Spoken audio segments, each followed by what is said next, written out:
Sheila, there is no doubt in my mind that if Dr. Schweitzer were here, he would stand up and applaud you for all that you have accomplished. It's a great honor for me to invite you now to join the ranks of global leaders who've been recognized by the Albert Schweitzer Leadership Award. Congratulations.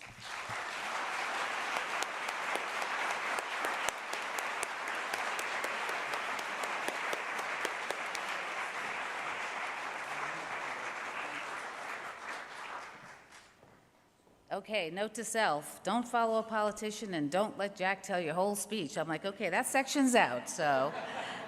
Well, good evening, and thank you, Jack, for being my friend, being a supporter, and for prodding and pushing both Deloitte and me to be brave.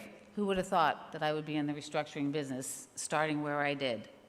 Congratulations to my fellow honorees, Governor Barber, who I keep wanting to call Governor Bailey, Haley and Barber mixed together, and our CEO, Rodney O'Neill. I, like my fellow honorees, are proud of the work of HOBY, and we're privileged to be part of the HOBY family. As you saw from the video, I was born in Anchorage, Alaska, which sounds more glamorous than it really was. That log cabin did not have indoor plumbing, and we had a floor, and it was dirt.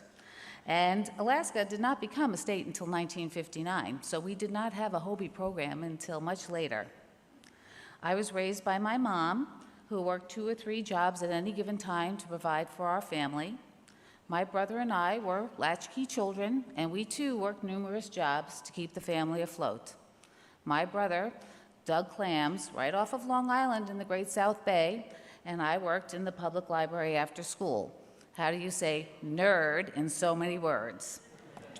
I went to a state college on a Regent scholarship and became a special education teacher.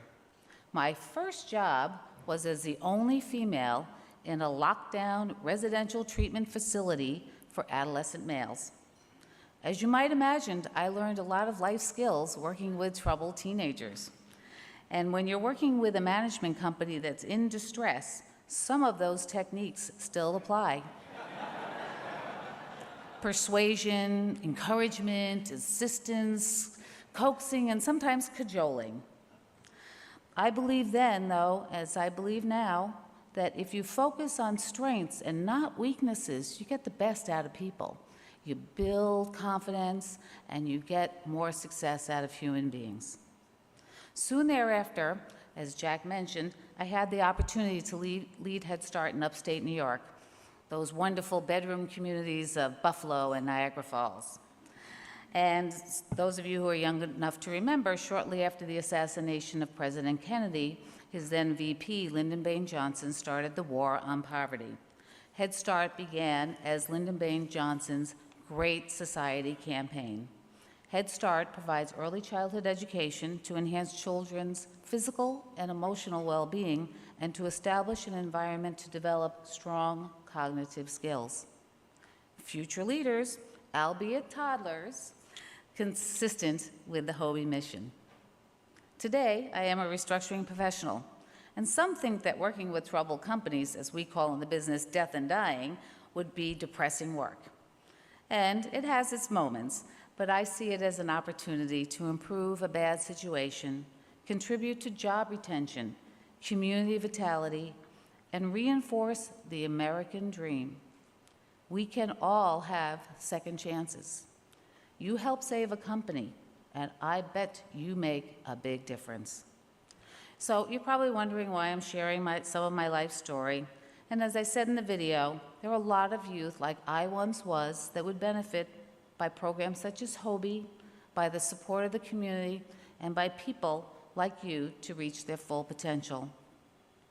Just as Hugh O'Brien describes in his now famous essay, Freedom to Choose, given opportunity and encouragement, we can all become stewards of our own destiny. I'm joined tonight by my husband, who's been my biggest fan, and my daughter, Ashley, who makes us proud every day. And a special call out to my bankruptcy babes who join me tonight. And I can call them bankruptcy babes. And I thank you for all your support throughout my career. I will end with a line from a Jimmy Durante song made famous in the movie Sleepless in Seattle.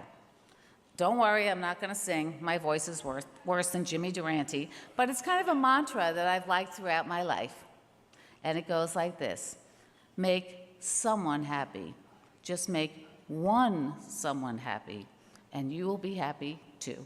Thank you and good night.